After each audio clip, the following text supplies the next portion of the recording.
नाज़रीन, drama serial मलांगन के आने वाली किस्में आप देखेंगे कि फराज महानूर से कहता है कि महानूर किसी न किसी तरह तुम एक बार रमशा को पुलिस स्टेशन ले जाओ ताकि वो बयान चेंज कर दे कि उसने तो कोई जेवर लिया ही नहीं था घर से। ये सुनते साथ ही महानूर कहती है कि लेकिन सकलैन भाई मुझे लगता है यकीनन माहिर को फंसाना चाह रहे हैं। मैंने बहुत समझाया था माहिर को लेकिन वो ताकि मेरी बात ही नहीं समझता था। अब हम क्या करें। सुनते साथ ही फराज कहता है कि अगर माहिर वापस आ सकता है ना तो सिर्फ और सिर्फ तुम्हारे और रमशा की वजह से ही आ सकता है। अगर रमशा दे दे बयान तो वो हम लेके उसे आ सकते हैं, नहीं तो सकलैन भाई उसे बहुत बुरे तरीके से फंसाएंगे। तो सुनते साथ ही महानूर कहती है कि अब मुझे सकलैन भाई की ही कोई ऐसी कमजोरी और कोई ऐसा बड़ा राज पकड़ना होगा जिसे हम उसे मार दे सकें। दूसरे सीन में आप देखेंगे कि महानूर को फराज की माँ कहती है कि देखो महानूर, मुझे माफ कर दो, जो भी सब कुछ मैंने किया है मुझे मेरा बेटा लौटा दो, मैं माफी मांगती हूँ, बहुत ज्यादा गलत थी। तो सुनते साथ ही महानूर कहती है कि आंटी आपको क्या लग रहा है कि मैं ये सब कुछ जानबूझकर सकलैन भाई से करवा रही हूँ? नहीं, ऐसा हरगिज़ नहीं है। आपको नहीं पता कि हमारी जिंदगियों में क्या हो रहा है,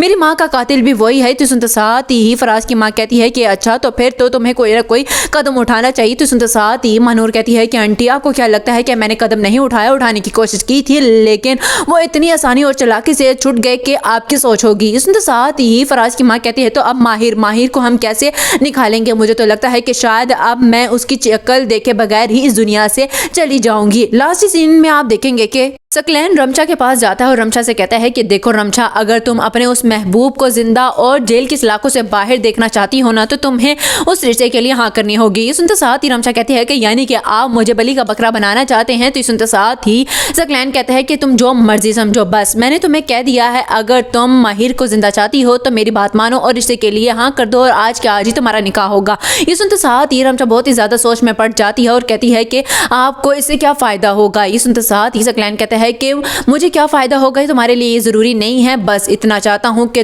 तुम माहिर को आजाद करने के लिए तौकीर से शादी कर लो। ये सुनते साथ ही रमशा कहती है कि ठीक है, मुझे उस बुढ़े से शादी करने में कोई एतराज नहीं है।